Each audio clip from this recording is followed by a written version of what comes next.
வாங்க உளுந்த வடை எப்படி செய்கிறான்னு பார்க்கலாம்.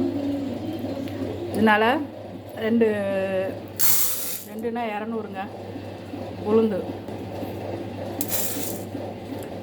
இதனால் 1/4 டம்ளருக்கு பச்சை அரிசி, புழுங்கல் அரிசி தான். எல்லாத்தையும் ஒன்றா சேர்த்து ஒரு 1/2 மணி நேரம் ஊற வைக்கணும். ஊற வச்சு அரைச்சிட்டு வரணும். இதான் அரைக்கிறோம். எல்லாம் மாவு, ஜீரகம், மிளகு போட்டாச்சு.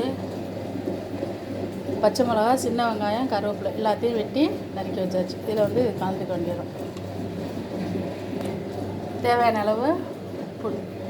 இப்போ மாவு பிசைஞ்சாச்சுங்க. இதில் எண்ணெய் ஊற்றி வச்சு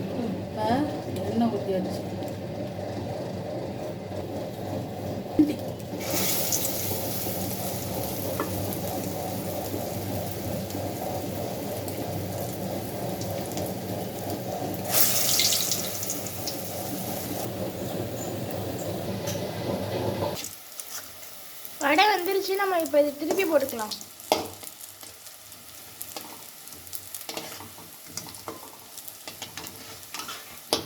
பொன்னிறமாக வந்துருச்சுங்க. இது மாதிரி வரவுமே நம்ம திருப்பி போட்டுக்க வேண்டியது. இது வந்து எண்ணெயெல்லாம் குடிக்காதம்மா. உளுந்தோடு சேர்த்து நம்ம அரிசி போடுறதுனால வந்து எண்ணெயெல்லாம் குடிக்காது.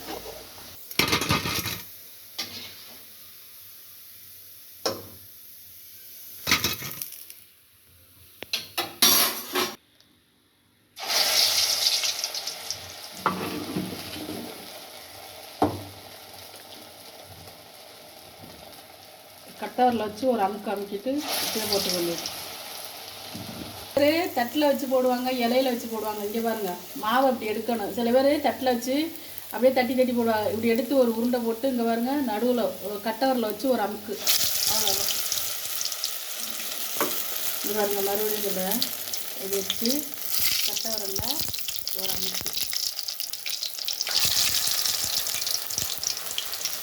ஆனால் தண்ணி ஒவ்வொரு வடையும் இருக்கிறதுக்கு முன்னாடி தண்ணியை நல்லா கையில் நனைச்சிக்கோங்க.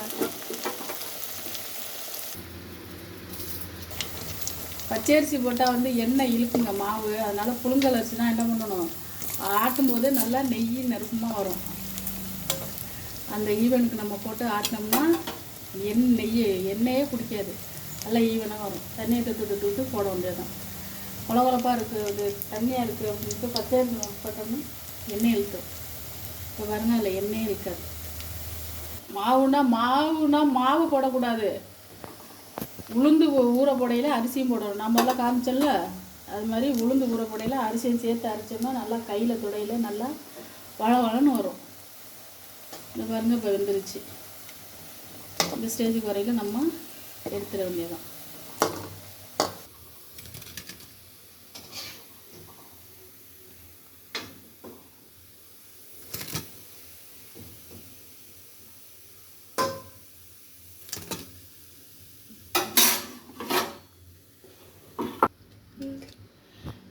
இதை எடுக்கிறோம். அப்படி கட்டரில் ஒரு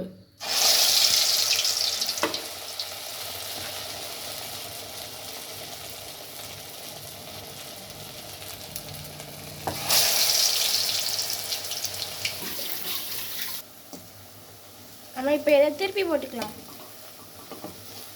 ஃபுல்லாக அப்படியே ஒட்டிக்கிச்சு. நம்ம அது தனியாக பிரித்து போட்டு திருப்பி போட்டுக்கலாம்.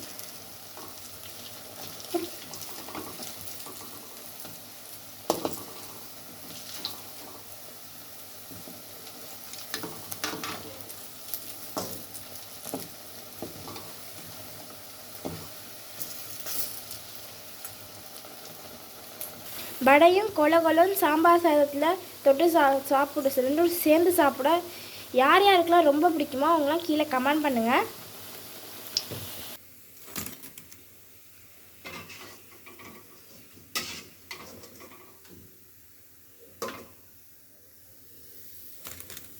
அவ்வளோதான் ஃப்ரெண்ட்ஸ், நம்மளோட எல்லா வடையுமே ரெடி ஆயிடுச்சு.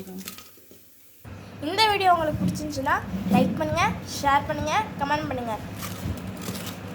இந்த மாதிரி சூப்பரான ரெசிபியெல்லாம் நீங்கள் தெரிஞ்சுக்க நம்மளோட சேனலை சப்ஸ்கிரைப் பண்ணிக்கோங்க. பாய்.